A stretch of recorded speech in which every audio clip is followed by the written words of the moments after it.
Welcome back to the COS Business Podcast, the number one podcast in Colorado Springs. Today, our highlighted sponsor is none other than Planet Duct. Planet Duct. Yes. My goodness. They're an amazing, business here. They've been sponsoring since day one. Brandon Kirk? Yep. He's actually was the first episode on this podcast.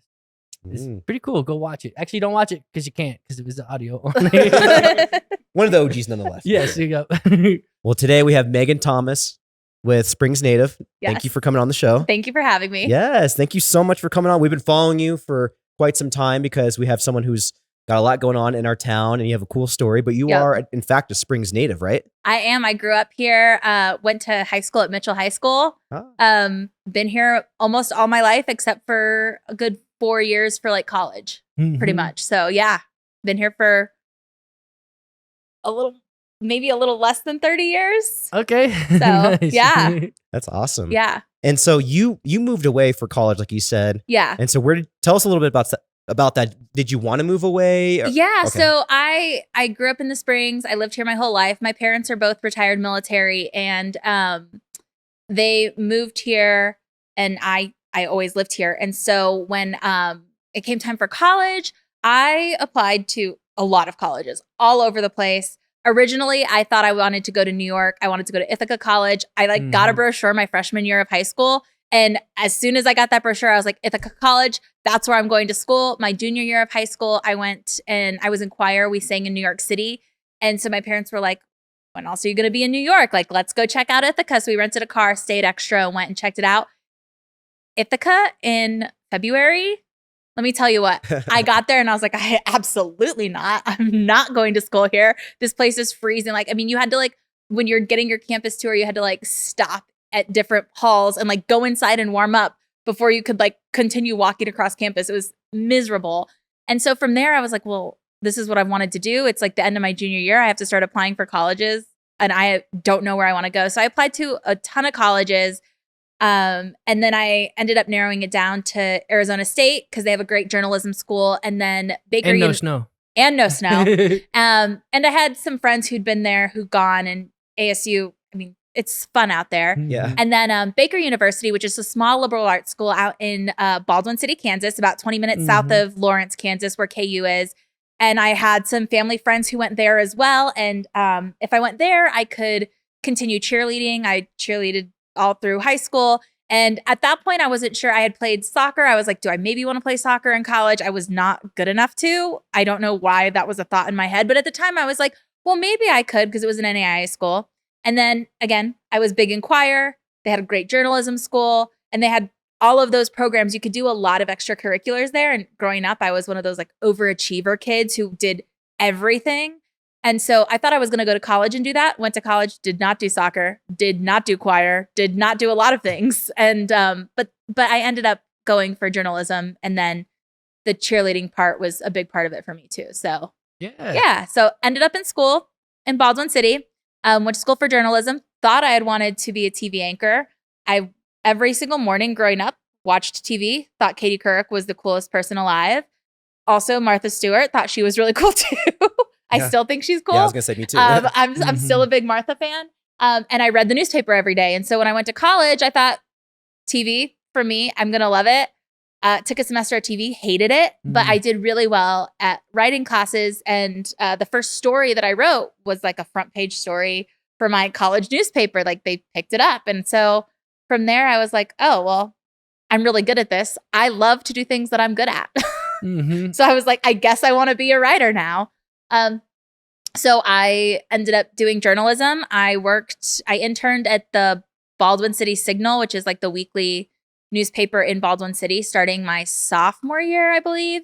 And then I interned at the Lawrence Journal World, which is the daily newspaper in Lawrence, starting the summer before my senior year of college. And then I worked there basically full time my senior year while still going to school and cheering and all that stuff. So when I graduated, I stayed in Kansas. I had gotten offered some internships at larger papers.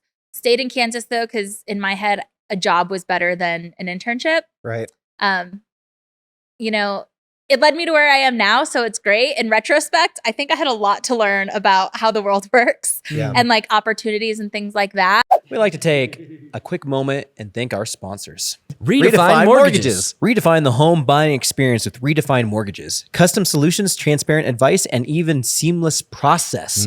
Start the journey to home ownership at redefinemortgages.com. That's redefinemortgages.com. Neon Pig Creative. Bring brands to life with Neon Pig Creative. Dazzling designs and strategic marketing make businesses stand out. Spark creativity at neonpigcreative.com. That's neonpigcreative.com. Exponential Impact. Fuel startup success with Exponential Impact. Mentorship, resources, and support available to amplify impact. Join a community of change makers at exponentialimpact.com. That's exponentialimpact.com. Fast Signs. Fast Signs can help you with all your signage and visual marketing needs. Whether you're starting a new business or just need a signage refresh, let Fast Signs help you. Make your statement. That's fastsigns.com. Cars Helping Charities. Cars Helping Charities is a turnkey fundraising solution for nonprofits. Cars Helping Charities allows your nonprofit to accept vehicle donations, which are sold, and then the funds go to the organization. CHC is partnering with my nonprofit of choice, Mattersville,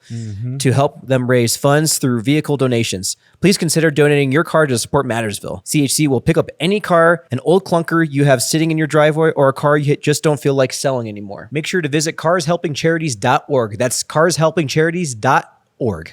Now let's get back to the show.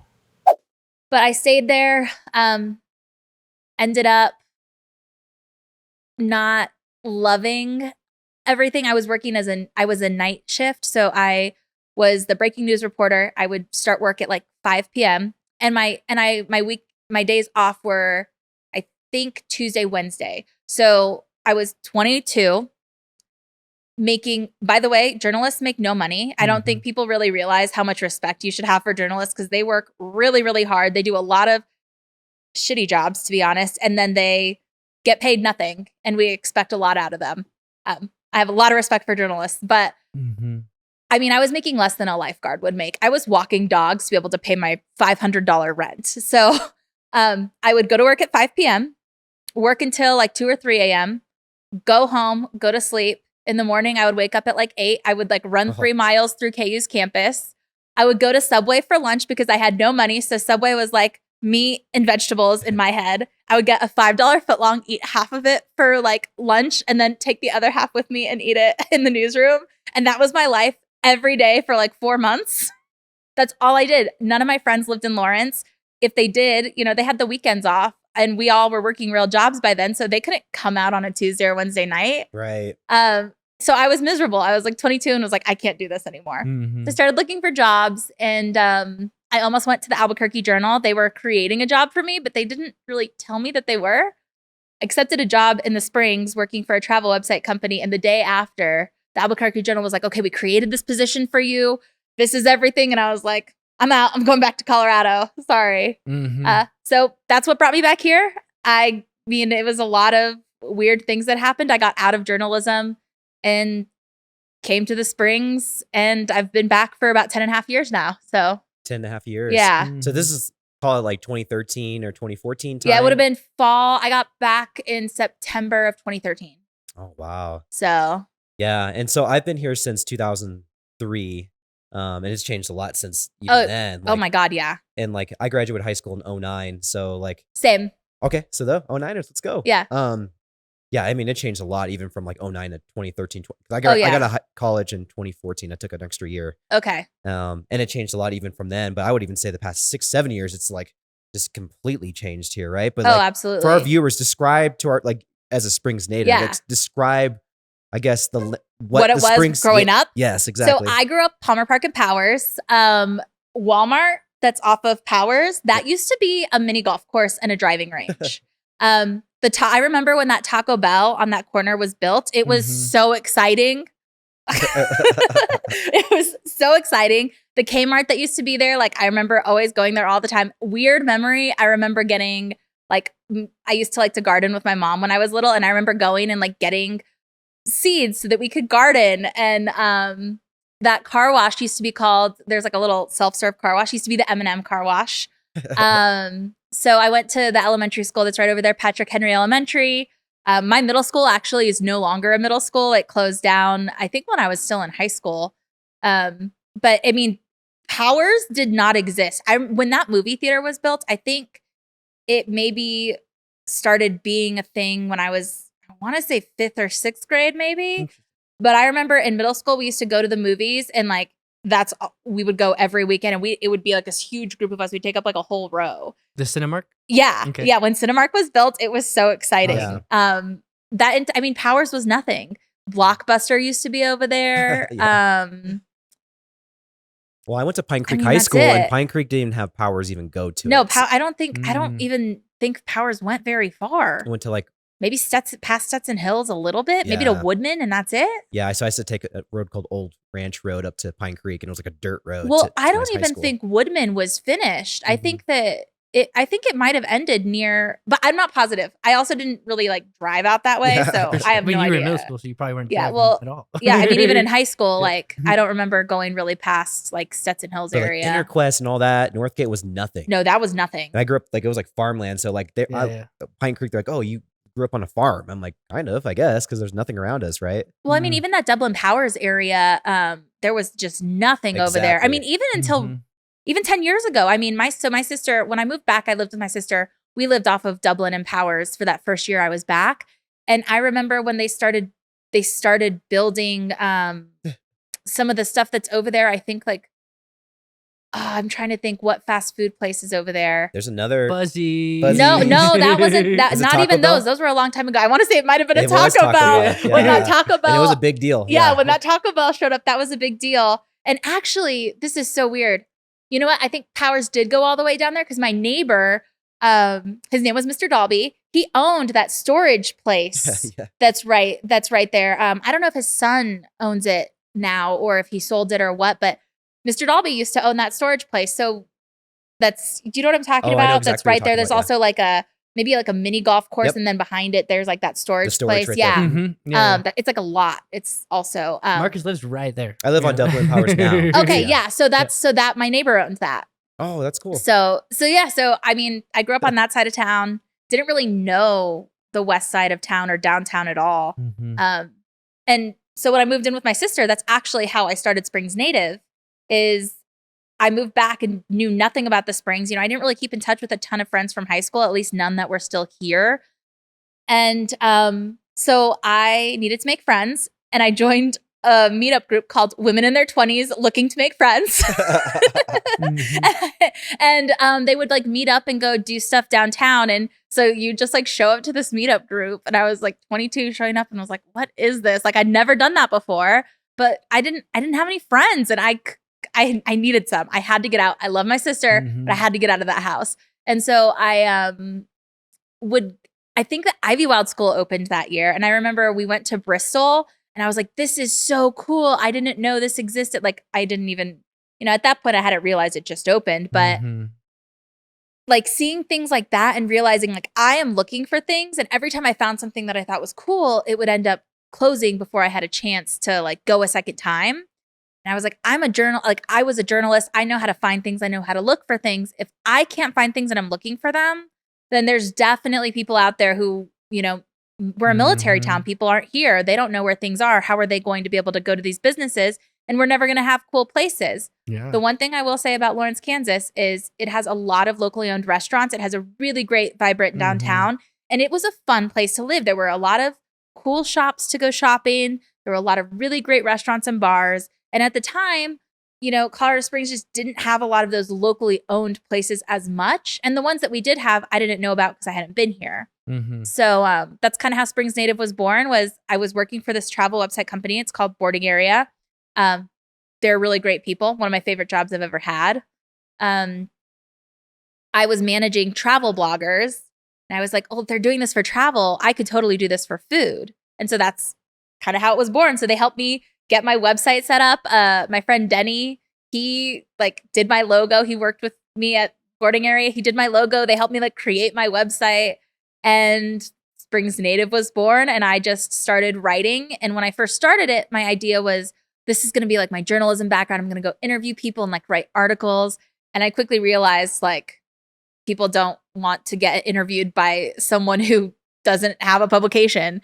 And at that time, there were no other bloggers in Colorado Springs. Unless I am mistaken, which I always say that because I'm like, I hope that I'm not saying this and that I'm wrong, but I was the first food blogger in the Springs. We did have people at the Indy. We had people at the Matthew Schnipper. Yeah, right at that time it was Bryce Crawford. I'm sure Matthew was still there. Matthew's great. But at the time I think Bryce was like the big food guy over there, and then Teresa over at the Gazette. But other than those two places, there was no, Instagram was starting to be big, but there were no food influencers. Like that wasn't a thing yet, especially not in Colorado Springs. And then even when I started my blog, I don't think there were any other bloggers. Rocky Mountain Food Report was born probably a month after Springs Native. So they've been around for a while too then. They've been around for a while too, and they've switched hands. So I think that Bryce, I keep saying Bryce Crawford. Dion owns it. Dion does it now, but she wasn't the one who started it. She took it over for him when he moved. Oh, okay. I think after a few years. It was pretty quickly though. I would say like within 2 or 3 years. I'm pretty sure she did. I think we're gonna have to check Matthew's episode because I feel like he's been doing it since the early 2000s, but I could be wrong. Oh well, Matthew's definitely been a food writer for that long, for sure. Gotcha. But he didn't, not like an influencer on like, social media. Yeah, exactly. Like there were definitely food writers, but there were not food influencers or bloggers. Makes yet. sense. Yeah. So so that's how that got started, and I started posting on Instagram, and that's when people really started to like know me, and I made friends with a lot of the restaurant owners, and I had a few friends who kind of helped along the way who were like, I made friends with them and they're like, oh, let me introduce you to this person. Let me introduce you to this person. That's the great thing about the Springs though. Like that is the best thing about the Springs. Those huge over here. Yeah, it's definitely, if you know someone and they like you, they're willing to introduce you to other people. And especially in the restaurant industry, and especially with something that people weren't really used to, like what's a food blogger? Like what's an influencer? Having someone be like, oh, you need to meet Meagan Thomas. She'll like post about you or whatever. That really is what helped me to grow. My friend Jackie Mosher, I don't know if you guys ever heard of Radiantly Raw chocolate. It's no longer a company, but she started Radiantly Raw, and it was like raw, vegan, dairy-free, gluten-free, all the things free chocolate company. And so she was one of the first people that I met. And she introduced me to a lot of people. She did a lot of collaborations and things like that. And she's one of the people who really helped me meet a lot of people. And we've kind of fallen out of touch over the years, but I always, whenever I see her, I always think like, I don't know that Springs Native would be what it is without her. Wow. Because she really, really helped me meet a lot of people in the very beginning. That's kind of like Frank Sinclair with you, right? What was that one person for you? I feel like there was someone you met and they kept introducing you to people. Because he moved here, going on 5 years now, but like there was somebody who just like kept in, and then he started the podcast and it was kind of the same thing, right? I don't think it was necessarily a single somebody. There was a few people that I connected with. Brandy Nunez was a great connection that I met at Power Connectors, which is doing networking and stuff like that. But like, I ultimately I think you can't get anywhere without others. But I think you're dependent on those others though. Yeah. To be able to speak your message, like you have to show up still. Yeah. And I think it was ultimately me going out there and connecting with all these people. Putting yourself out there. Yeah. Right. Well, and if you don't present well, if you're not nice to people, if you don't make people feel good, like they don't want to introduce you to other people. That's true. Because then that's a reflection of them. So, or if you have bad breath too. Yeah. That, just kidding. That can always be a problem. But it's one of those small little things that you don't think of. It's like, when someone has bad, and I know I'm going off on a tangent. No, this is a good one. I like it. Continue. If you're networking and you go out and like someone has bad breath, like no matter how great of a person on there, it's gonna leave a negative impression on you. Absolutely. Like, it's weird. Or too strong cologne. That always gets me. There's that as Whenever well. I meet someone, It's I'm like a woman thing too. Like guys have too strong cologne around a woman. Well, women can have too strong a perfume though. That's true. Too. I have a neighbor who like she leaves a trail going down the hallway. I'm like, oh, she must have been here like 15 minutes ago or past 15 minutes. She like lays it on. But you're right. We're going to take a quick break and thank our sponsors. Pinnacle Advanced Primary Care. Skip the healthcare hassle with Pinnacle Advanced Primary Care. Direct primary care for a simple monthly fee, putting health first. No insurance needed. Experience personalized care that's as unique as every individual. Visit pinnacleapc.com to learn more. That's pinnacleapc.com. Franchise succeed. Grow any business with Franchise Succeed. From development to expansion, turning small businesses into national brands through franchising. Start scaling up with a free consultation application at franchisesucceed.com today. That's franchisesucceed.com. Planet Duct. Breathe easier with Planet Duct, Colorado Springs' premier air duct cleaning service. Powerful vacuum trucks rid homes of allergens and dust. Clear the air by visiting planetduct.com. That's planetduct.com. Epic Eyewear. Elevate style with Epic Eyewear. Innovative designs meet unmatched quality, ensuring a great look and better vision. Discover your next pair of shades at epiceyewear.com. That's epiceyewear.com, spelled EPOCH, eyewear.com. And we're running a special discount right now, Andrew. It's COSBP 15 for 15% off your 15% off your freaking order at epiceyewear.com. We're wearing the sunglasses right now. If you're watching, listening on the audio, definitely check out the video so you can see and check out how epic they are. EPOCH. Eyewear.com. Eyewear.com. Now we will get back to this episode. No, that can definitely make a difference when you're meeting someone, is your perception of them. And I mean, I hate to say it, but when you look at, a lot of the research that shows that, like, if you're better looking, if you're well spoken, like, people are more likely to hire you. But the same goes for referring you to people, or being, like, I hate to say that, even being nice to people, like, pretty privilege is a thing. Yes. And I hate to say that, but, like, I would be lying if I don't think about that when I, like, put myself on Springs Native and think, like, my one thing is I don't use filters. I don't believe in filters in social media. I think maybe it's because I have nieces. And so I'm very, aware of, like, I will tell people I get Botox. I whiten my teeth. I get my nails done. I get my hair done. I do all those things. But isn't that filters in real life? That's filters in real life, but I'm happy to tell you about it, right? Yeah. Like, and I've even talked about it on Springs Native. I'll be like, yeah, I went and did this. And, like, because I think that you should be transparent about it. Yeah. Just because realistic beauty standards. This is also weird tangent we're going on right now. But, when I'm sitting and speaking into a camera every day, like, I see myself constantly, and it's hard to not think, ooh, I don't like Invisalign. Like, I got Invisalign because I had it when I was in high school, and I stopped wearing my retainer. And when you speak into a camera every day and you see your teeth and they don't look the way that you want them to, you're like, it's hard to not be a little, I understand why people use filters. I just am personally big on the no filter culture thing. There's a couple of things I'd like to add to that too. Yeah. Like, there's the first thing is the enclothed cognition, which is, I think, what we talked about with when we had Andrew Perkett, and I think he's coming on again. Yep.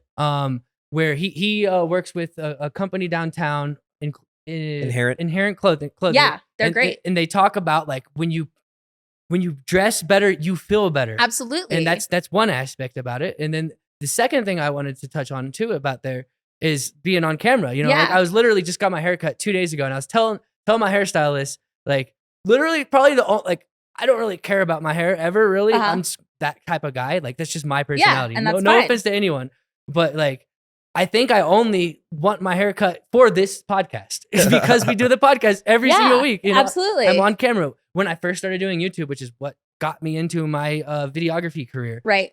It was the first time I thought about, I got to do my hair. I got to look good. And, like, obviously those first videos, I probably didn't look good, but I thought I'd look good.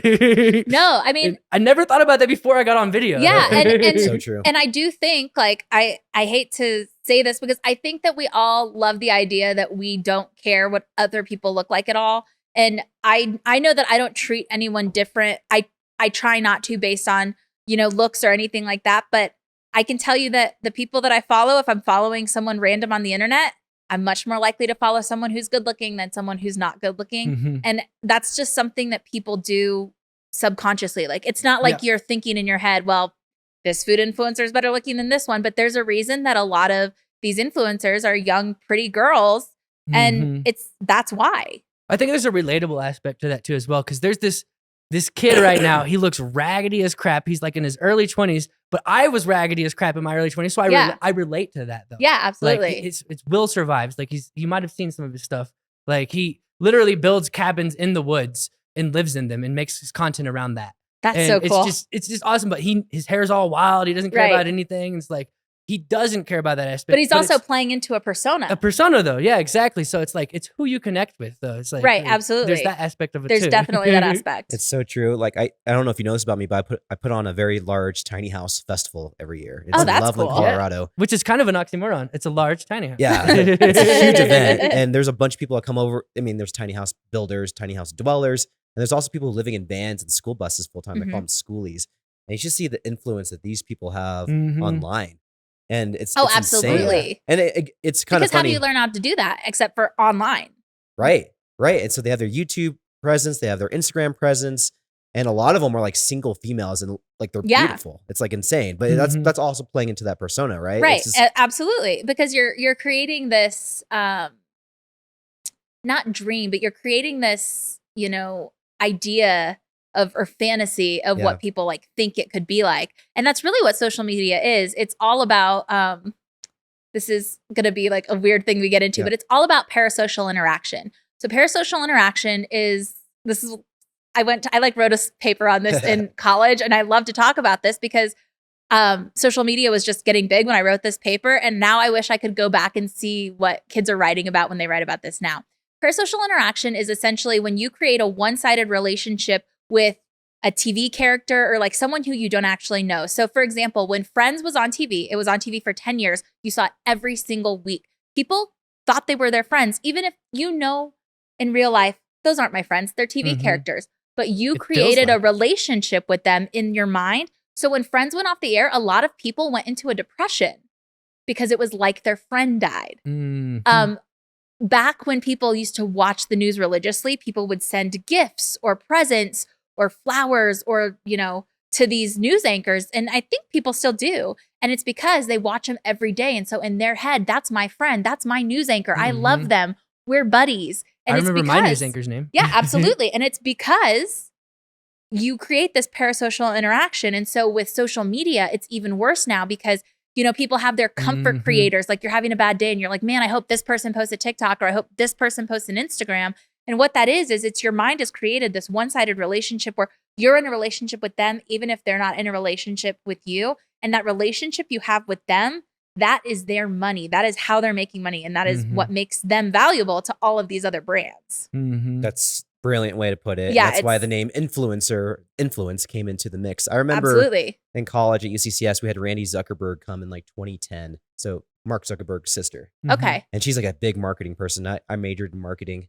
And she was talking about influencers and what they were going to become. And like, we were like, what? Like, they're going to like use their influence as currency to like stay at hotels for free. Yeah. And to get free meals. And like, they can use their following and their influence to do it. It was just such a taboo kind of thing back then to think of. But look what's happened. She was 100% right. Oh, yeah. It's insane. Well, and because people were doing it back then, but it just was in a different way. Like it wasn't influencing on social media. It was bloggers who were reporters or journalists. So it was like, oh, we're inviting, they had actual websites with blogs on them. So it felt like, oh, this is a reporter. This is just like a journalist. It's a little bit different, but it's the same thing. Whereas now, like, you don't have to have a blog. You don't have to have a website. You just have to have a TikTok or an Instagram account and have a good amount of followers. And that's your currency to do whatever you want. There's an amazing aspect about that too, is because what you say parasocial relationships. One thing that I've noticed is I have so many mentors and coaches that are parasocial relationships. Yeah. And it's been a positive influence on my life because of that. Like Gary Vaynerchuk, I feel like he's one of my friends, like I feel like he's rooting for you because he tells everyone online he's rooting for, like, that's what he talks about. That's what he wants to help you. He wants to help you. He doesn't necessarily want to help you because he doesn't know you, but it feels like he does because he's talking to this collective and you. a specific demographic as well too. Entrepreneurs coming up, and at the time I started following entrepreneurs in their early 20s. It's like, wait till you're 29. And I'm like, now I'm past that. So when do I wait to now, Gary Vee? No, just kidding. Yeah, no, absolutely. That's exactly what it is, and that's a great one. Or with athletes, people like to make these jokes about like, women like certain things and men like certain things, and men are so attached to athletes. And like when Tom Brady was retiring, all of these men were so upset about it or whatever the case was. And it's like, that's because these men have followed Tom Brady his entire career. And then once you look at these athletes, when they got a hold of social media and were able to share more of their lives, that just reeled people in more and more. And then all of a sudden you're obsessed with this.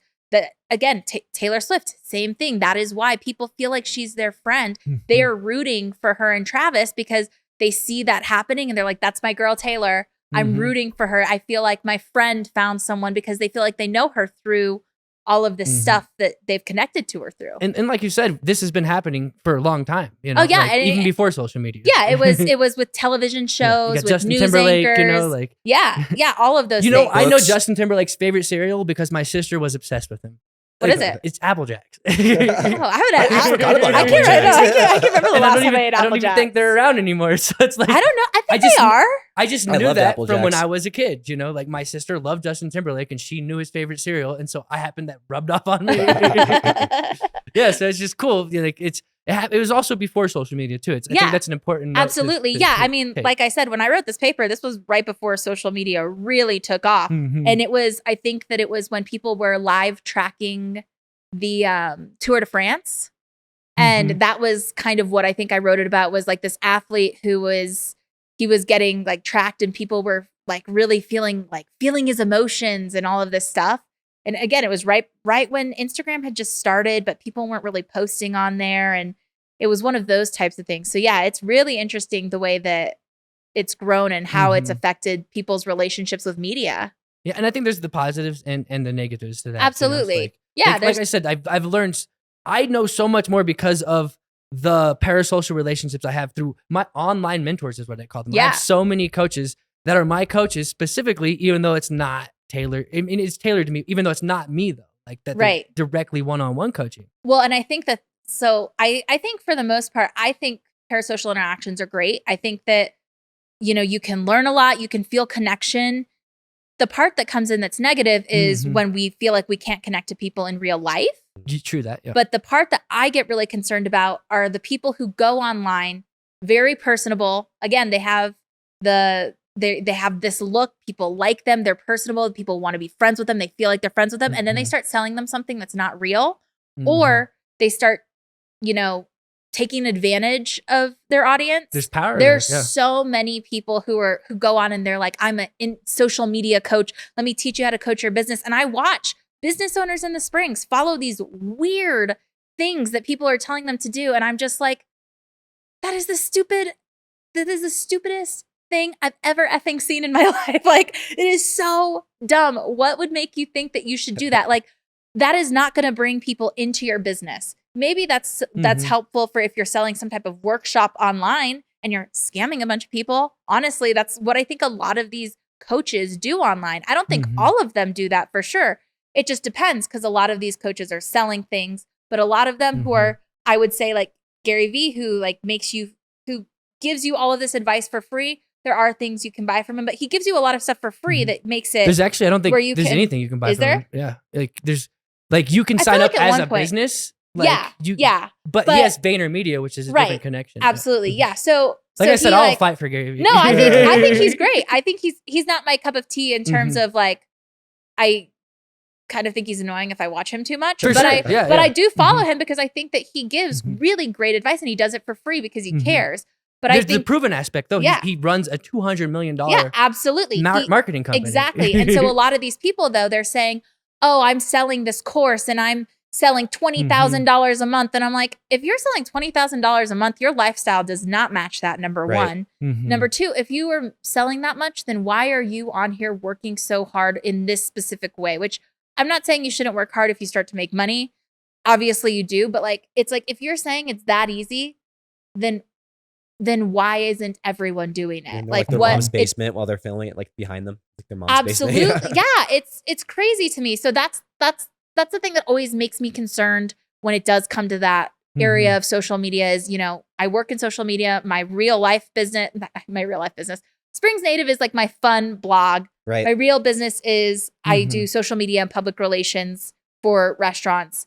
But that's, even as a social media professional, that is where I get concerned with social media is the people who are selling this lifestyle and this even products that just aren't really real and taking advantage of their audience. That's kind of scary, especially when you think of how much kids are on the internet.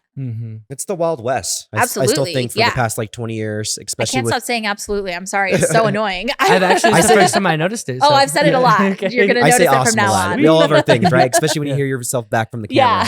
Yeah. What's the thing that, like, we have this clip that went viral and literally there's about 300 comments literally mocking. I said literally like twice there, but yeah, they were mocking me. I said, I said, that's awesome. But the way I said it was like, that's awesome. And like, there's like 300 different variations of comments of how to spell that's awesome. I actually want to put it on a t-shirt, you know? You should put it on a t-shirt. That's funny. Yeah, exactly. It's so that's awesome. This is something that I say a lot on this show. So, We need a t-shirt for sure. And it's DAS, awesome. I was just saying that like it is like the Wild West though. If you really think about it, we're like how old is social media? 20 years old now since Facebook was launched, right? It's I don't know, not MySpace. MySpace, exactly. So not very long, right? about MySpace 20 was years, the OG. yeah. By the 20 way, I years, love how old? MySpace. 25, 20. Yeah, 25, 20. But That now sounds right. everybody has a megaphone. Not Yeah. everybody. It used to be traditionally much harder to get your Yeah. voice out to so many people in distribution. You guys were talking about those relationships you guys have to people that you really follow. I was thinking about books. Like that was the Yeah. personal development section back in the day. But you had to buy a book. Now you can just go online and it's free. For There's you a to go personal somewhere. development section in Instagram, you know? Yeah. Yeah. You can create your TikTok For You page to be fully personal development if you want it to be. And Yes. if you should actually, like, when you start a TikTok, you should have an angle. Like if your angle is everything, then it's not going to go anywhere. Like, Yeah. from what I've noticed. Yeah. That's true. And you have a food thing. Like you have a specific angle. you know, I cannot crack the code on TikTok. Okay. I have a really entertaining FYP. I've got to tell you, like I take really great pride in every video that I repost.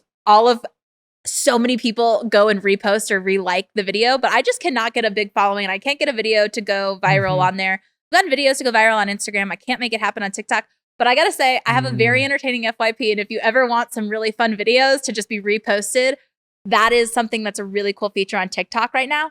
I like the idea that I can There's completely the police again. They keep coming up in our videos.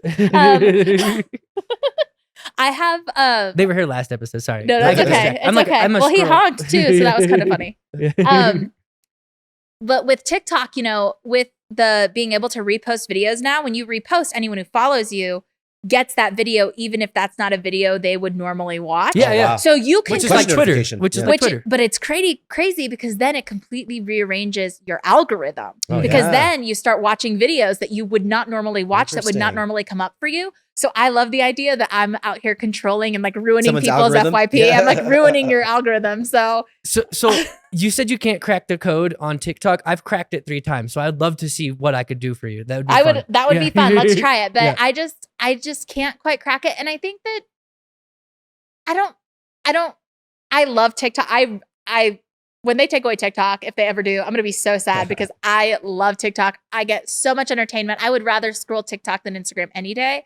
But I don't scroll it, like I don't see businesses there. I don't follow businesses there. It's more entertainment That value. is definitely like that's where I have my parasocial interactions. Those are all my creator friends who are not my real friends, but in my head they are.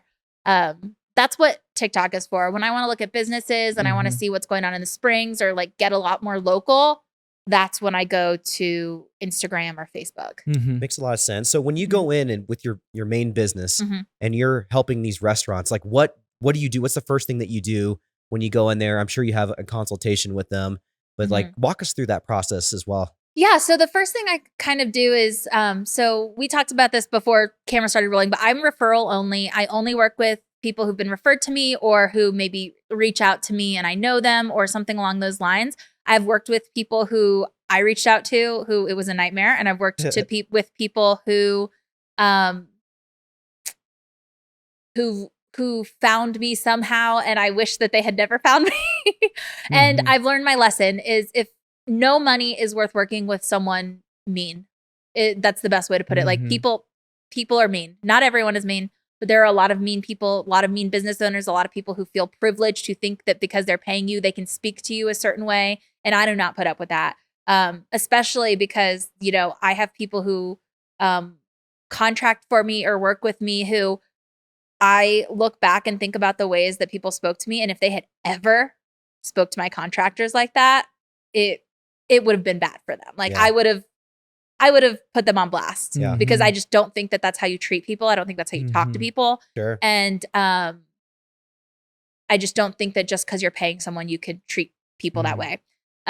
So that said, only referrals. Yeah. So when a referral comes in, I say, you know, hey, let's sit down and talk about like what you're looking for because people don't realize, I think, how much work social media is when they go to hire you. So they don't realize how much money it's going to cost. And I don't want to say I'm cheap, but I am definitely on the lower end of what it's going to cost. But that's because I choose to work with restaurants. Restaurants' margins are much smaller versus, if I'm working with a dentist who I get them one client, or an orthodontist, for example, I get them one client to get braces that pays for their marketing budget for the year. Right. Whereas, a restaurant, you have to get so many butts and seats to make up that money. Sure. So I keep my pricing on the lower end, but that's because I choose to work with restaurants. I've tried working with other people. I didn't really like it. I don't think I'm an expert at it. And so there's certain things that I will try and say, let's give this a go and see how it goes. But for the most part, I stick with hospitality. So that said, usually I'll say, let's sit down and talk. Let's see what you are wanting, what you're looking for. And if I'm not a good fit, I have a lot of other people who I can refer you to and who I'm happy to.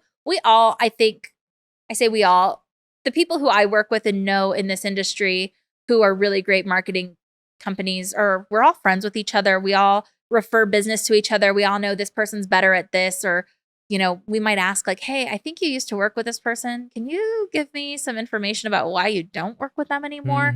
Because sometimes it's just that you guys weren't a good fit, but sometimes it's that someone was terrible to you. And I would be happy to tell you that person was terrible, and so that you don't have to work with them, because I don't think you deserve to be treated that way. If you choose to take them on, that's on you. But so I will go and ask people, I kind of check out references for the people who are sent over to me. Once we kind of get through all that, I say, what is your budget like? And that's usually where they're like, well, it's this amount of number that you're just like, you're joking, right? Yeah. And so that's kind of where we have to have a talk about, like, let's be realistic with what that number is going to get you. And for some clients, I'm willing to make an exception and say, okay, let's meet halfway. We'll adjust what your package looks like so that, I'm fairly compensated, and so that you're not, putting yourself into debt to try to have social media, but let's see what we could do. So that's kind of where that happens. So then after that, before I even meet with them, I'll look through their social and get an idea of what's going on. A lot of times, if it's a restaurant, they are posting themselves, or they're not posting at all, or they're just posting really, really badly. It's just strange. So once I kind of go through that, I say, okay, this is some of the work that I've done. I'll show them who I've worked with. I have some clients who want me to make spelling errors, who want me to take bad photos because they want it to look like they are running their own page. Really? Yeah. And then I have others who are like, I want professional photos. I don't want any typos ever. Like, I had one client who, this always drove me nuts, where if I used an emoji, because a lot of times if I'm like writing a sentence and the end of the sentence, I'm going to put an emoji. I'm not going to put a period and an emoji. I'm just going to put the emoji. That is basically the punctuation. Yeah. And she would be like, there's not a period before the emoji. I would like you to use proper grammar. And I would just be like, do you understand social media? Yeah, exactly. Because that is crazy. Yeah. Like, to be nitpicky about, but here's the thing that I learned. It had nothing to do with that grammar thing. It was a power move. And that's why I don't work with that client anymore. And that's why I don't work with people who are like that, because you're hiring have that micromanaging. Well, and you're hiring me as the expert. You definitely, at the end of the day, I'm going to do what you want because you're the client. But when you're doing something like that, where I'm doing all of these things and you're seeing all these results, and you're, instead of saying, okay, I see all these results, I see these good things happening, you're concentrating on a period that isn't there because there's an emoji, which actually makes sense if you would talk to me about it. That's a waste of my time and energy. And that's just, you're never going to be happy. And I just have learned that I have way too much anxiety as a person to work with people who I'm constantly stressed about. Do they like what I'm doing? The clients who work with me, I know they want me there. They're happy to pay me what my fee is. And because they're happy to pay me and because they make me feel wanted, I work my ass off for them and I give them way more value than what they actually pay me for. And I care a lot more. And so that's kind of that trade-off, right? Like, if you're willing to show me that you think that I'm worth the money, then I'm willing to show you that I'm going to give you way more than your money's worth. Yeah. What's ironic about like grammar errors or spelling errors is sometimes it can make you go viral. Sometimes it actually makes you go viral because everyone is commenting, it's supposed to be spelled like this. And then the engagement goes up and then it goes viral. And then some people are like, who cares? Just support this small business. Yeah, exactly. Just like, so that's the ironic part about that. It's like, those kinds of things really don't matter, but they do matter to an extent. I do feel like that. absolutely. I completely I'm dyslexic, agree. so if like I have to literally triple check things to make sure they're spelled right, and then there's still probably an effing error, and it frustrates the crap out of me. And it's literally something I've been frustrated with my entire life. Right. But it's like and it also makes me opposed to grammar or not Nazis. So it's and it's also one of those things where it's like we're human. Yeah, like mistakes exactly, happen. yeah. Like every once in a while, there's just like a wrong something. You go in and you fix it, and like a good client will be like, hey, like this actually happened to me on Sunday. One of my clients texted me and was like, "Hey, like the graphic had the right email address, but the email address listed, they were like hiring. The email address listed was missing one letter." And she just shot me a text. "Hey, just so you know, the email address is wrong. Just fix it as soon as you can." Yeah. Great. I fixed it. Sent her a note. "Hey, so sorry. I was taking a fly fishing class on Sunday. So I was like, I was in my fly fishing class all morning. I didn't mean to ignore you. I'm going to go in and fix it right now. It's fixed." And she was like, "Oh, don't worry about it. Thank you so much." That is the type of person I want to work with, because how often do I make mistakes? Not that often. Exactly. Whereas, some other clients who I don't work with anymore would have been like, "You have to take this down. Why aren't you answering?" Like freaking out. And it's like, you also have access to your social media. Yeah. There is no such thing, unless you get hacked, there is no such thing as an emergency in social media that you need to call me at 3 a.m., text me at 10 p.m., chew me out on a Sunday because I didn't answer for 3 hours. Like, Right. Exactly. and so I've learned that you kind of know in the first month or two, is that someone you're going to work with because of how they treat you. And there's a balance to that too. It's like, shout out to our editors here. But sometimes if there's literally 10 vocabulary edits that we need to make, that is a problem. Yeah, absolutely. But like if there's just one or two, like when I'm working with Salu, and he might be editing this episode, like there will be like maybe if there's a few corrections that we need to make, I'll do those correct. I'll have them like I'll go like, "Hey, we need to make these few corrections." But like if there's one that's just minor, I'll even leave that one out, like in that list. It's like it's not a big deal. Like some things aren't a big deal, but there's some things that are a big deal. Yes, for sure. Like just like by a big deal is like if like there is an example I was saying on one of our clips. It was the person was saying, "I learned a lot." And the caption said, "Learn a lie," and like that's completely different. Two different things. Those are very different things. Yeah, exactly. So there's things that aren't, but it's not like get this done fast, get this done now. It's like It's whenever just like, you "Hey, can. fix this mistake." Yeah, exactly. You don't make mistakes that often. You're a human, and humans make mistakes. Yeah. Yeah. So And as we've taught, as we've worked with him longer, like his mistakes have reduced even more because he's known to just take that little extra precaution. And so it's like, yeah, I think that's a great example. yeah, no, I think that is a good example. Dan Martell. Have you heard of Dan Martell before? I don't think so. So he's like the prominent like CEO coach. Actually, Christopher Nicolason, who he coaches my boss. Yeah. Christopher cool. Nicolason with Springs Law Group. He's amazing, but what he says is he's like the ultimate delegation guy. That's how he coaches these high level CEOs.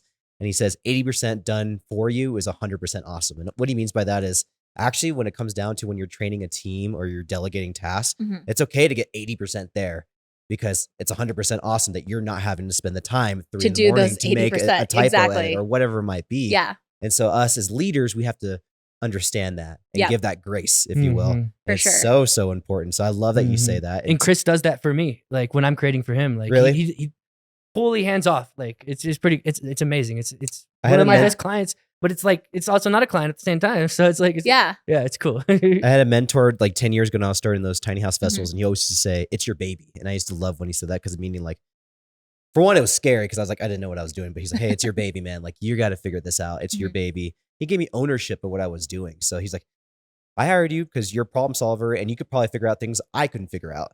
So go figure them out because I believe in you. That's why I hired you." And it just gives me a lot of empowerment to do that, And I think it's the same way with clients. I think especially in the restaurant industry, meet I'm sure you'll meet all different spectrums of people who own restaurants. I deal really well with people that other people don't want to deal with. I don't, and it's not because I'm patient, because I'm going to be honest, I am not patient. Probably keep them in check. I think I keep them in check, but also I like clients who tell me this is what I like and this is what I don't like. So like, I think a lot of people are like, they don't want to correct you because they're like, well, we're paying them. And people really like, I have people who they just really like me and that's why they hire me. And they never tell me they don't like something. And then all of a sudden they're like, yeah, you know, I think that maybe it's just time for us to part ways and that's fine. And I hate that. That's the other side which of is the totally scale. fine. Yeah, right. But I'm just like, I wish you would have told me that you didn't like what I was doing. And even if we would have parted ways, that would have been fine. But now I feel like you probably feel like you wasted your money the past 3 months. And that sucks. I hate feeling like you wasted your money working with me because I would have tried to change it. And even if you wanted to part ways still, I would have at least felt better about you getting what you want because you're paying for something and that you deserve to get that service you're paying for. So I have clients who, you know, people will be like, oh, you're working with them. They're kind of difficult or they're kind of a pain in the butt or they're like, oh, I haven't heard good things. And I'm like, you know what? I get why people maybe think that.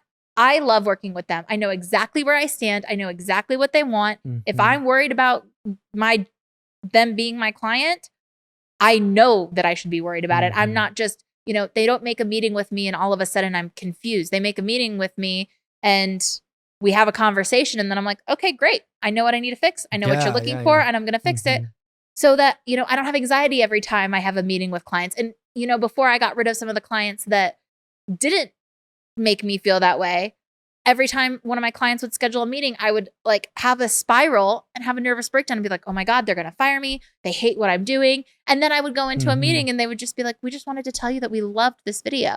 And I'm like, I spent 3 days having a nervous breakdown thinking you were going to fire me. Well. And so I now have learned, you know, you got to set your boundaries. You got to work with people who you understand. And I try to make it really clear. If you don't like something, please tell me. And as soon as you tell me, I can start adjusting. And that's how it should be. That's how you get what you pay for. And that's how I keep the clients that I have. So, because there are, I've had clients fire me and go to big agencies those agencies don't even last a month where I lasted 2 years. And it's because once you get to know a personality that's a little bit unique, you know how to deal with them. 100%. And that's the benefit of working with a small agency that's just a couple people because we all understand how that person works and everyone can handle it. Whereas you send them somewhere else where maybe it's a different person who's always working with them, or maybe it's someone who's not going to get to know them one-on-one.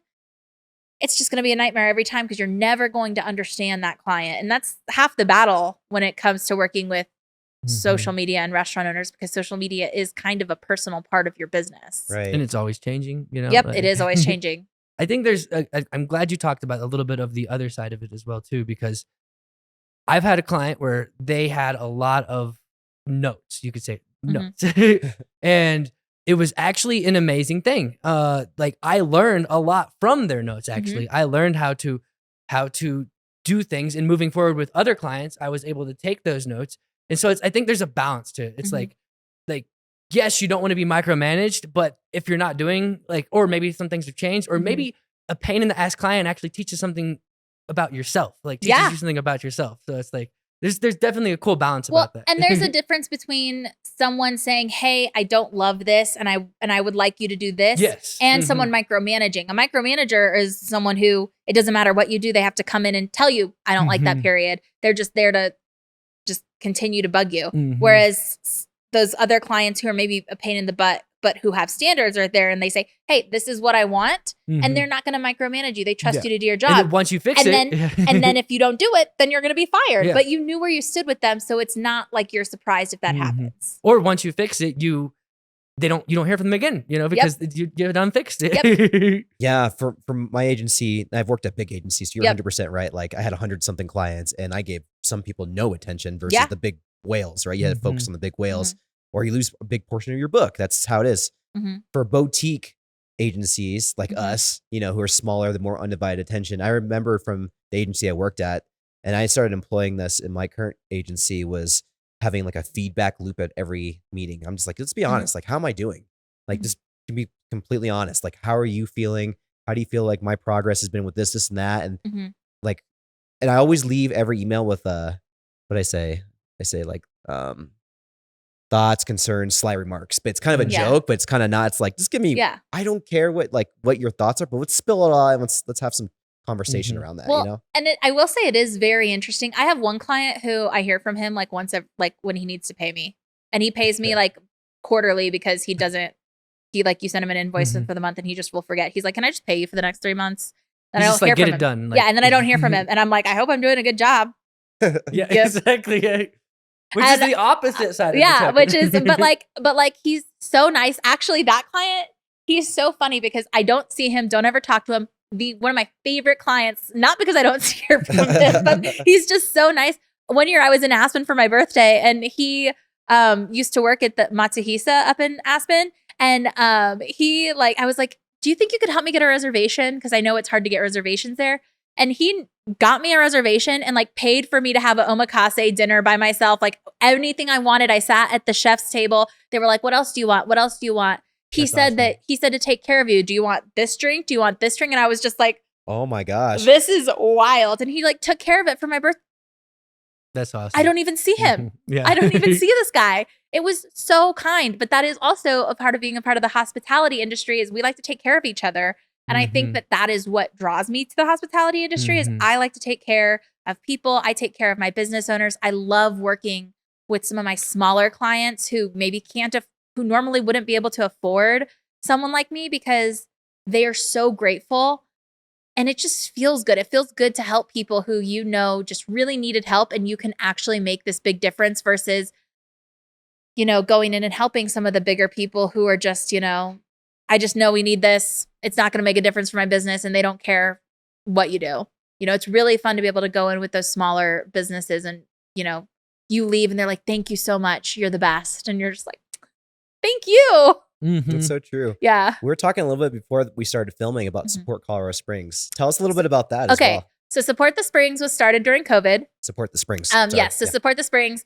Right now, it's, I think, pretty dormant because we don't necessarily need it, but we don't know that we will never need it again. It's still out there. So Support the Springs was the brainchild of a few different agencies in town. At the time, I was not an agency. I was working for a magazine. But I was still doing Springs Native. And then Lauren McKenzie, who owns Ren Creative, she's incredible. She's one of the people. Creative, that's the other one. I think they're the one that do T-Birds. Or is that you? Anyways, sorry. No. Got distracted. Pictures probably for Stir or something like that, right? I think she does. For Stir? Oh, she does the pictures. Yeah. She's one of, I think now it might be Emily. There's a lot of us. She said Ren, but yeah. So Ren Creative, it probably was Lauren at one. Her plants are all over the place there. So yes, that's Lauren. Yeah. That's Lauren. So Lauren, one of my best friends, really, really talented. If you guys need to hire a photographer, can't recommend her enough. She's awesome. One of many really talented people in town. Lauren McKenzie, Ren Creative. Okay, Ren Creative. So she is she's probably, I would say, like the person who kind of headed it up. And she got us all in one room. There was, I would say like 10 of us. And we started Support the Springs at the beginning of COVID. We all went in this room and said, okay, like, how are we going to support all these small business owners who are our friends and our clients and people we love and all of these things? And we were all a mix of like, I was an influencer, so I worked with all these things and in that sense, and I knew how to get in touch with a lot of the, magazines and TV people and things like that. And then, we had people who were designers and create logos. We had people who were going to be able to create products to spread the word about this. We had web designers. Neon Pig was part of it. They helped create this map where you could find what restaurants were open and what type of, hours, and were they doing takeout? Were they doing whatever? Because it was such a mess. No one knew what was going on. And so we all did that together and it was really, really cool. And it really helped me start my business, I think, in a sense that I was around all of these people who made me feel like I could do it, because that's when I did start my business. And, they were all so supportive of everywhere in the Springs, which was really cool to be a part of and something that I feel really special to got to have been a part of. But, and I do think we made an impact. Everyone was changing their Facebook things. I think my Facebook still has the Support the Springs banner at the top of it, like on my homepage or whatever. But people were all changing their Facebook things and they were all reposting and sharing. Hey, did you see this? Share this. And we got like a lot of followers on social media and we were on TV and it was so much fun to be a part of something during that time. We had these really cute little yard signs and you could drive around Colorado Springs and see all of these yard signs in people's yards that said, Support the Springs, or like, I wish I could remember some of the sayings because they were really, really cute. Like our design team was awesome. But all of these people were so supportive when I started my business. And I don't know that I would have had the support or people to go to and be like, so what do I do about this? And what do I do about this? Because I didn't know what the hell I was doing. It just happened.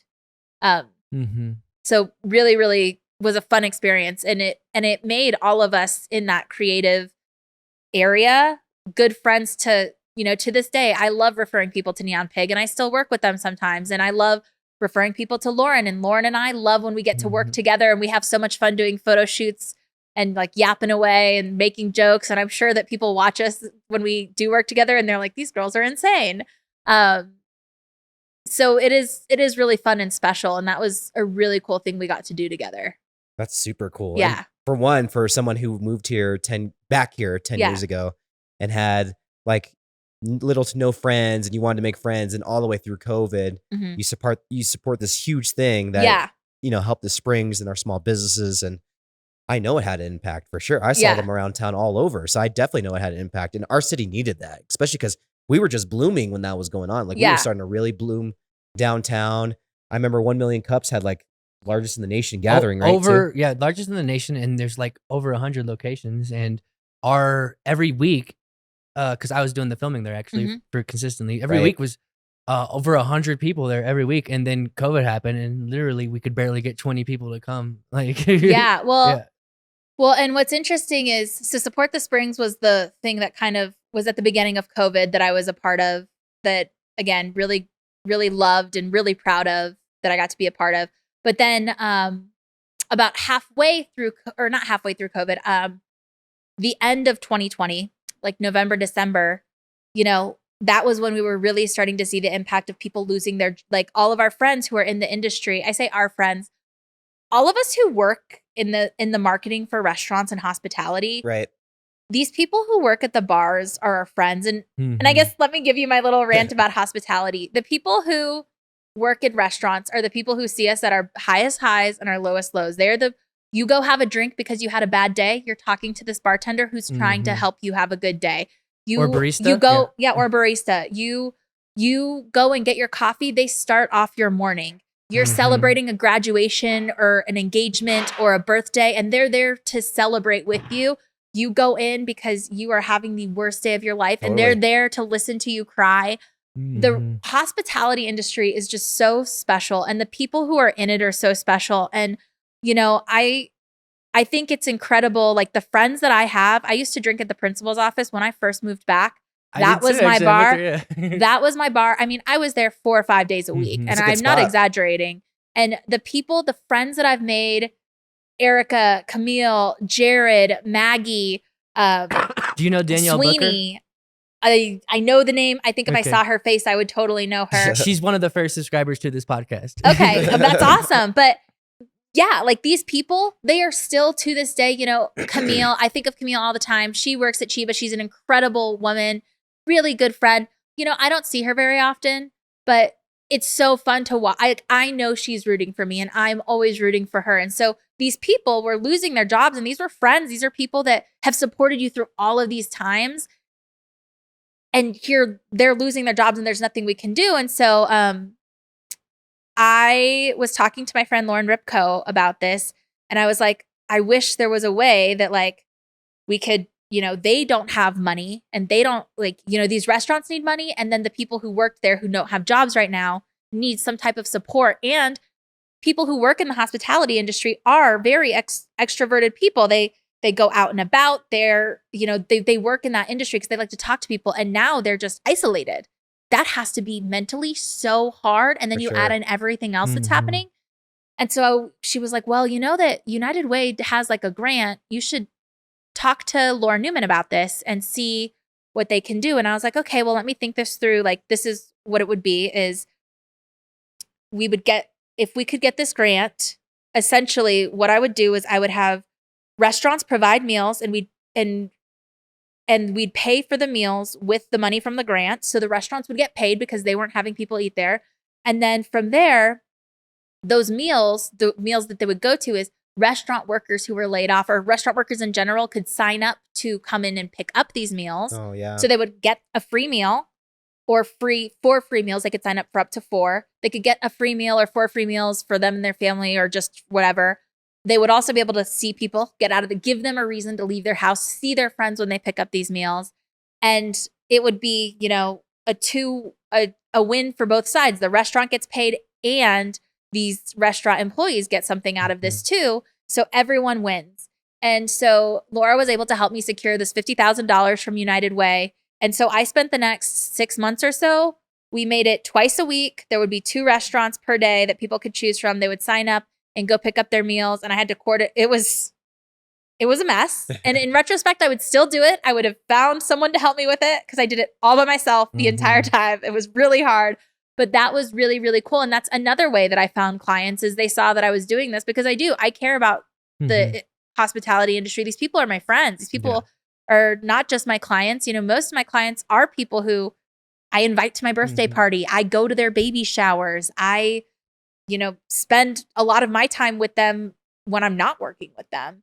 And so that is another way that during COVID, that was something that I did that I am really, I don't think that I'm always tooting my own horn or really, really proud about something. That is something I'm really proud that I got to do and be a part of because, and I'm still so grateful to United Way for giving us that money to be able to give to all these restaurants. They hired me for photography once.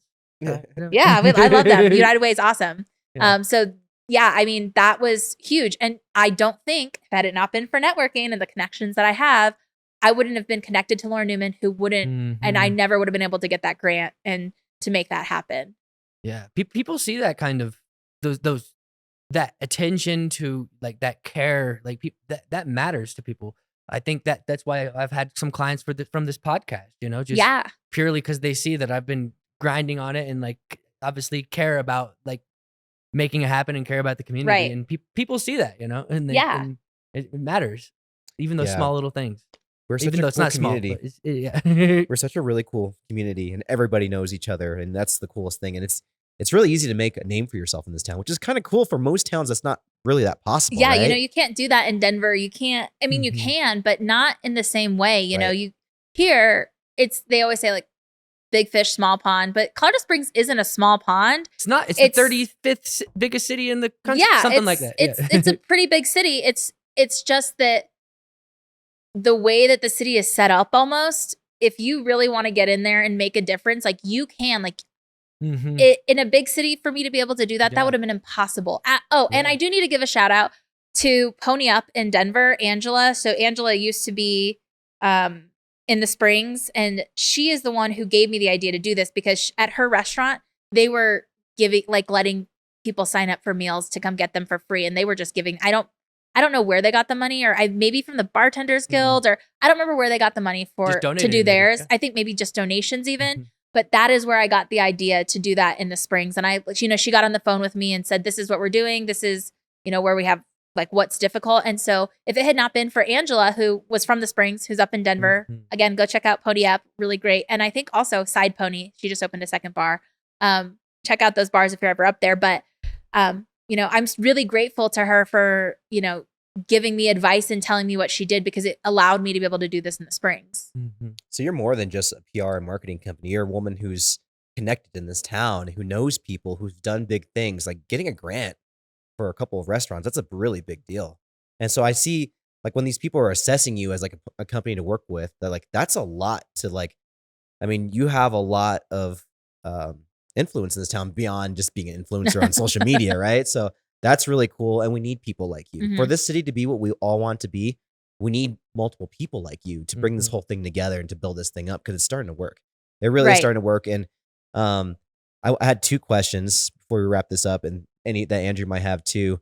But I wanted to hear a little bit, because you've seen such like the best restaurants and best places to go in the Springs. And a lot of people in our town, they don't get out of their zip code, right? Northgate stays in Northgate, Powers corridor stays in their corridor, so on and so forth.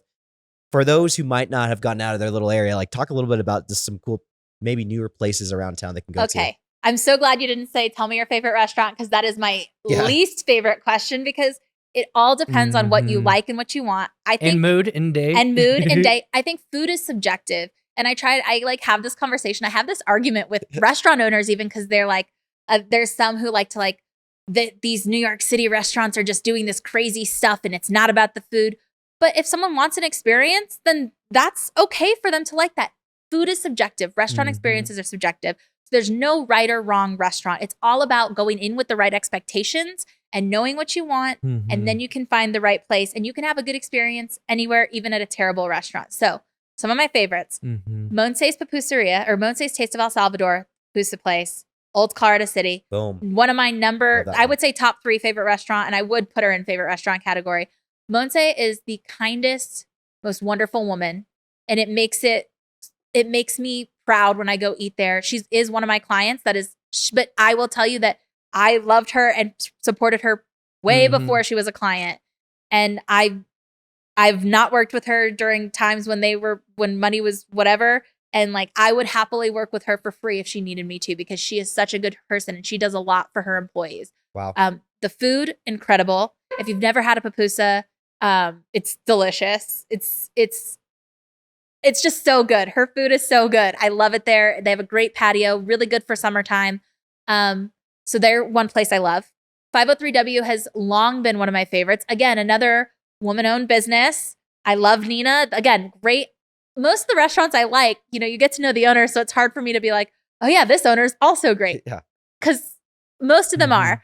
But 503W has long been one of my favorite restaurants. The Little Soul Bowl, I'd say, would probably be top 3 meals in Colorado Springs. I always get that. I get the sriracha chicken. It's my absolute favorite. It's always good. And the thing I love about 503W is their food is consistently delicious. The cocktails there are so, so good. Emilio does a great job running that bar. And everyone who works there, I know Zach works there. I'm saying names that some people are going to know and some people aren't. But the people who work there really know what they're doing, and it's a great place. I love 503W. Other restaurants I really love, let's see. That's great so far, by the way. Like, I've been to both those places. They're freaking. I've actually never heard of both of those places. So What? We gotta go to Amazing. 503. How have you never been at 503W? It doesn't ring a bell. I know 109 Felipe's. I do know 109 Felipe's. They're really good. Salsa Latina is one of my favorite spots. It's downtown, small little spot. I love just getting some enchiladas or tacos there. They do stacked enchiladas, which is a lot of my family's from New Mexico. I am not from New Mexico, but I've spent so much time there that I kind of am also New Mexican, even though I'm not.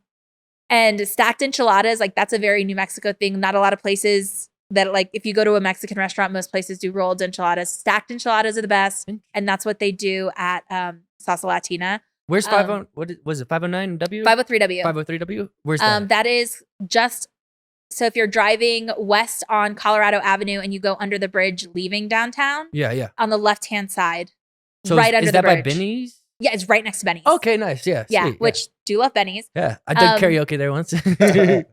Which brings me to one of my unexpected places that some people will hear this and some people will know exactly what I'm talking about, and others are going to be like, really?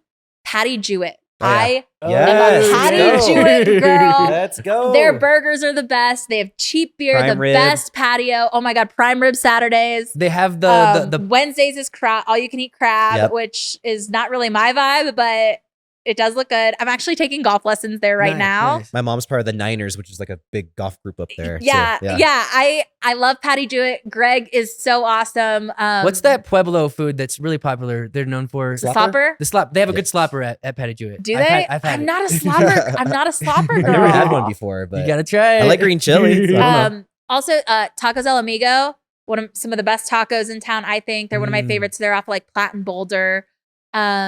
Let's see where else. Great margaritas, Crystal Park Cantina and Dos Santos, Dos, any of those. Crystal Park if Cantina. Pueblo has the slopper, what would Colorado Springs have? I don't think we have one. I don't think we have a need to make staple something. Mexican food type. I mean, Well, Pueblo would be yeah, Pueblo I chili. don't know, It's man. authentic to Pueblo. It's the very sloppers of interesting. Pueblo thing. I don't think we have something in Colorado. You should talk with some of your people and make something. You know what I'm looking for, and I'm going to put this call out there. I just want a plain hot fudge sundae. Can someone just make vanilla ice cream, plain hot fudge, some peanuts or pecans or something, whipped cream and a cherry. That's all I want. Everyone does something. Everyone tries to make it something special and different. I'm just like, can we just get a regular hot fudge sundae somewhere? Which That I isn't guess DQ probably. that I'll say BJ's Velvet Freeze. Oh, okay, Yes, okay. let's go. That is if you are a native, you know BJ's. BJ's Velvet Freeze. Yep. For the editor, when you edit this, just chop all together All of the restaurants. Yeah. just chop it into like sequentially. All right. Let's see. Anywhere else that I really, really love? Oh man, there's so many places. Like I could go on and on and on. So I have an interesting question for you. You said you don't like the favorite question, and I actually don't like favorites at all. Like Yeah. people ask me my favorite rapper, my favorite this, because it's always subjective for me. Like, Absolutely. it's always my mood. I would be interested in right now, today, like say you're really hungry right now, where would you go? Oh, right now I want wings, so I'd go to O'Furry's. Okay. Oh, yeah. Oh, Furries is right there. I've been there O'Furry's once. is so good. Double dip wings from O'Furry's, Yeah. man. Double dip wings and a beer. Like that's a great night. Okay. I would probably go. Right now I'm craving wings, so I would go to O'Furry's. We did talk about the principal's office, and now I'm like, ooh, okay, yeah, a drink from the principal's office, like been a sitting on their while. patio having a cocktail. That's a very nice experience. That's so nice. I love the principal's Especially office, during sunset. Even though sunset will be over by this, but yeah, that's a yeah, great spot. that'd probably be another place. You got to hang out with our friend Kim, who's my girlfriend's best friend. And so one of the things that we do as a group of friends now when we go out after the podcast is we go try new places. So a lot of these places I've known because my mom is a big foodie too. And so is Yeah. our friend Kim. But she'll order like 15 things on the menu. Oh every my time we gosh, go. Kim, she Oh, will. And then we that's all the in the best. car, everybody shares everything. So we I get love the it. whole menu. That's the way to go, That's right? the way to go. Yeah. Well, so I love to travel, and I always get frustrated when I travel because like I love to go to New York City, and when I go to restaurants in New York City, Yeah. if it's just me, I can't order a bunch of food. Yeah. The one thing that I do wish that we had was more Mediterranean. I love Mhm. Mediterranean food. I love Israeli food. Yep. Oh my gosh, that's one of my favorites. And there's really not a lot of places in the Springs that you can Yeah. go get that. So Mhm. I think the one other place I would really like to point out is Nightingale Bread. Ooh, never been there. They are inside Lincoln Center. Oh, cool. They right now they aren't doing pizzas, but when they do pizzas, they usually do it so many nights a week. You basically go right as they open and you put your name on the list or like sign up for a time. And then they like wood fire oven type situation. And so you can go like have a couple beers at Goat Patch, which again, Another one. I will say Goat Patch, love Goat Patch. The hazy IPA, obviously, that is a Colorado Springs thing, I would say. Mhm. The hazy IPA from Goat Patch is like a Mhm. Colorado Springs staple. And that is actually the first IPA I ever liked. I think it is an intro IPA. It will teach you to like IPAs if you don't like them. Mm. And I love their owner. Their owner, Justin, awesome. One of the owners. He's so cool. Really great guy. Great company. Again, Yeah. makes me really happy to go support them. But you go get some beer, have a pizza from Nightingale Bread. Okay, their baguettes. I would just eat a baguette with butter and be like chill. Yeah. Nice. That's all I would need. I would be so happy. So Nightingale Bread, really great place too. Man, I whenever I get put on the spot, I'm like, I know I'm gonna remember a bunch of places that I love, and I can't You think of. listed some great ones. Oh, Mhm. you know what? I'll do two more. Italian. I love Stellina, Okay. which is in the the Shook's Run neighborhood. They do fresh pasta and pizza. Really, really delicious. They're part of the Blue Star group. Big fan of them. Yep. I love Stellina. And then obviously Paravicini's. You can't leave out. Chef Franco's the best, and Paravicini's is so good. Mhm. I've spent a lot of birthdays there actually. What's upstairs? Sopra. Sopra. Oh yeah, Ristorante de Sopra. So when it first opened, it was a wine bar, but now it's more of an upscale. They do make their own pasta there as well. Their the ossobuco is like to die for. It is so good. And they do a traditional carbonara there, and not a lot of places in the Springs do. Most places that have carbonara Mhm. use cream, but that's not the traditional way. The traditional way is just egg yolks, guanciale, and Parmesan. And they do it the traditional way up there. So you can go and if you're looking for that, that's one of two places in town maybe that you can get traditional carbonara. That So. place is awesome. Both those places. Both those They're places are Paravicini's. You really, kidding me? really good. Yeah. I went to Sopra for dinner Saturday night actually. Oh, did So you? yeah. Yeah. The one other place I'll say, I keep saying the one other place, Cork and Cask is my bar. I love them. They have a great wine list. They have a great whiskey list. I'm a big whiskey girl. And but I'm also a big wine girl. So it just depends on the day. But I love to Both sit on their patios. And I mean during the summer, Mhm. I'm there. I even Great during view of Pikes Peak. you know? honestly, even during the winter, I'm probably at Cork and Cask Okay. and Cask once a week. for sure. I thought about living at the May just because of Cork and Cask right there. And, Oh, that'd be dangerous. I couldn't do it. yeah. Yeah. I'd be blowing way There's too no, much money. there, on both. I would be blowing so much money. There's no way. Yeah. Yeah, those are really good spots. Have you ever been to the Whiskey in Fort Collins before? No. It's the third largest whiskey bar in America. The whiskey. It's called The Whiskey. I took Okay. Edgar there. And if they're the third largest, Bill- that's a good name then. it's huge, and it has velvet seats when you walk in. It has a whole wall of. I'll have to show you some pictures. By largest, do you mean revenue or like Selection. space? Oh, Selection. Selection. Okay. Oh, Yes. okay. And so I'm a big bourbon person. My mom was an executive in the newspaper. Speaking of newspapers, Oh, okay. and she settled. I stayed here, but she settled in Kentucky on the Bourbon Trail. Oh. And so whenever I flew out, I mean, from 14 Mhm. years old till now, like I was trying bourbon with my mom, and it was like the best. Mhm. So that's my favorite is bourbon. Oh, And okay. then See, I'm a wine. rye whiskey girl. I'm not Ah. as big of a I like bourbon, but I'm more of a rye whiskey type of girl. And 291, oh my God, I can't believe I didn't mention them. Mhm. 291, we're buddies, we're friends, love them. And that is where you can get a fantastic old fashioned. Okay. Yeah. Okay. Yeah. Oh, these are all good things. Now I'm Yeah. all excited. In Kansas City, where I'm from, 291 is a highway. But Maybe that's Well. where the name's from. I don't know where think the so. No, name's that's not where the name is from. Okay, I was like, where's the name from? We'll have to have them on. They've actually Yeah. expressed wanting to come on the show. Yeah, too. yeah. They're really Mhm. awesome. Emily and think that's who Michael we're talking to. and Yep, all Emily. of them are awesome. Mhm. That's awesome. So one last question before I throw it over to Andrew for any last questions from him. So what's the single in the Springs thing that I saw when we were doing some research on you as well? Oh, Single in the Springs, man. You know how sometimes you love something and you just really want to let it go, but you don't want to let it go? That's kind of what Single in the Springs is. So Single in the Springs started just before COVID. Basically, it was me and my friend. I've had this idea to do a podcast. I was going on.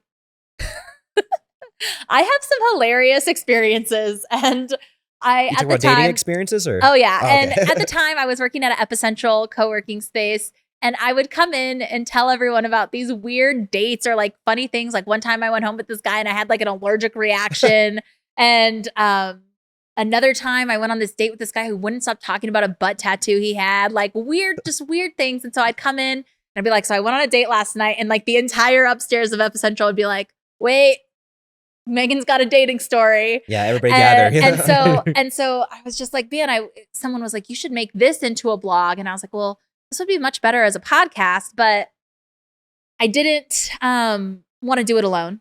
And I was nervous. And I taught at Pure Bar for a long time. And there was a client I had, and her name was Maddie. And Maddie would come in and she'd be like, I'm in on 2 dates today. And I'd be like, my God, this girl goes on so many dates. How does she have the time? How is she meeting these people? And so when I was like, who could be a co-host? I was like, Maddie. Maddie could be a co-host. So Maddie co-hosted with me, and we started off doing some podcasts. We brought in some guests, and we'd have them tell us about their dating experiences in the Springs. And it was so much fun. And then we started having events because we were like, people, where do you go if you're single in the Springs to meet people? Anyone? Like, what bar is like for single people?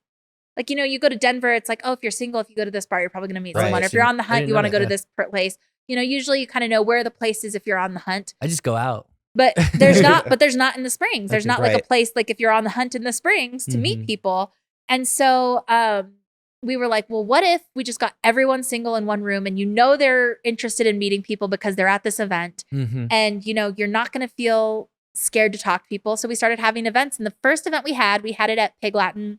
Nice. Good friends with Aaron Newton and Andres, and they were like, you could have it here for free. Like, have it. It was November. It was snowing. It was at nighttime. It was like 8 p.m. snowing in November, and it was outside, and we had 200 people show up. Really? And that was our first one where we were like testing to see how it went. It was the most overwhelming and cool thing that I feel like Yeah. I've ever gotten to be a part of. I mean, it was crazy, the support and the excitement for it. And so it was awesome. And so we kept having these events, and the first one was free. From there, we started having events. We charged $10 or $15. It usually included a free drink, and we would have it at places, and we would have it on days where they were maybe slower. So that way they would have a full bar of people, and then we wouldn't have to pay to Right. have people there. So we did an ugly sweater party at Cork and Cask, filled up the inside and outside. Wow. That was our second one. And then we did a Valentine's one at Phantom Canyon. I think we sold 125 tickets. on a Tuesday night. That's awesome. It was there's a crazy. demand there apparently. It was crazy. And then COVID happened. Okay. I was thinking, was this after or pre-COVID? That makes This was sense. pre-COVID. And post-COVID, we did have events, and we got people there. We usually have an ugly sweater party at Supernova West every year. And Still need to go to that, by the way. They have great chicken tenders. Supernova used to be like my favorite place. Well, Supernova West hand breads their chicken tenders, and I'm a chicken tender girl. So just and you gotta have them hand breaded, okay? Hand breaded, but so we usually have an ugly sweater party there. Usually we get 70 people there. So, but like since then, I've had 2 other co-hosts with. So Maddie is now engaged. Funny enough, Maddie, when we started the podcast, was dating this guy. And it didn't work out between them. Me and him like knew each other through Maddie, basically. And he followed my blog. It was kind of a mix of both of those. My best friend, I introduced her to him. She came and started like co-hosting with us every once in a while. She ended up marrying him. Like wow. I introduced the 2 of them, and they ended up getting married. That's awesome. Yeah. And Maddie gets married in October, so I'm still the one who's the single one. Still the single one. It's like your own Friends TV show going on there. Yeah, it was really cool actually. But because in Friends they started marrying each other. Yeah, exactly, exactly. But so that's kind of what's up with Single in the Springs is I think I'm past that point in my life of doing it anymore. But I haven't found someone to take it over. I have a couple friends who are interested in it, but I've tried, and I just want someone who's going to go in and like do a good job. I worked really hard to build that reputation of, even if you go into different like chats or like Facebook groups or things, and they talk about, oh, I went to this singles event, or even on Reddit, they'll be like, oh, this was creepy, or I don't go to this group or this group. Like we made our events were really safe. People weren't creepy. We made sure people had fun. And, of course, people are going to go and be disappointed sometimes. But we tried to also make sure that it was a pretty equal number of like men to woman ratio, that type of thing. And we did a good job. I think that it just kind of, once COVID ended in the beginning, it was really easy to get people there because people were just ready to go out. But then it just kind of died. So if anyone wants to take over Single in the Springs, or wants to partner with me somehow, I am looking for someone to take it over and do a good job with it. I just am not going to let it go to just anyone. I just really want it to, have a good legacy and be a good place where people can feel safe. So we'll see. For sure. That's what it is, though. Oh, yeah. And then the podcast ended probably last winter. I think I have a goodbye podcast, and we kind of deleted a lot of the other ones. Because I will tell you what, dating men when they know you have a podcast about dating was very hard. They did not like it. So I kind of was like, I archived all the episodes, and then we have like a thanks for listening episode that's still up. But the time it came, everyone else was in relationships, and I was so busy with my business that it just didn't make sense anymore. But it was a really fun time of my life, and I'm grateful for it. But yeah. I had a great friend, Andrew knows her. Her name's Julie, and she had the funniest freaking dating stories in Colorado Springs. I was like, if anything, for me, being like a friend of hers, it made me feel more confident. I'm like, oh gosh, I'm not talking about my ass tattoo or something crazy like that. So I was like, oh my gosh, it gave me a little bit of confidence, like hearing these crazy stories. Oh my gosh, yeah. Some of them were just, men are, women are weird too. Some of my guy friends will tell me stories that I'm like, she did what? But man, sometimes I would tell stories and they would be like, that didn't happen. I'd be like, yeah, it did. I had a guy show up to take my Pure Barre class. That was kind of creepy, actually. Like, people do weird things, and not all. Like, I have some great stories, right? Sometimes I was the bad day when I had the allergic reaction.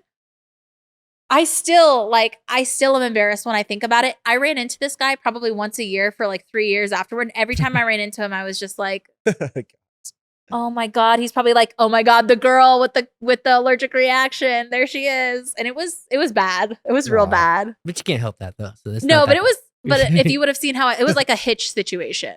Okay. Oh yeah. You know what I'm talking about? The movie with Will Smith. The movie with Will Smith where he like is allergic to shellfish and accidentally eats one, and then like his face is that. I mean, it wasn't that bad, but it was not good. For sure. Yeah, that could be embarrassing, but that's out of your control a little bit. So it's like, yeah, for sure. We're gonna start wrapping this up, but like, before we start wrapping up, what's next for you and everything that you're doing, especially in your main business? Tell us what's next. I'm not sure what's next. I think I love where I'm at right now. I have clients who I really love. Everyone I work with right now, I'm so happy.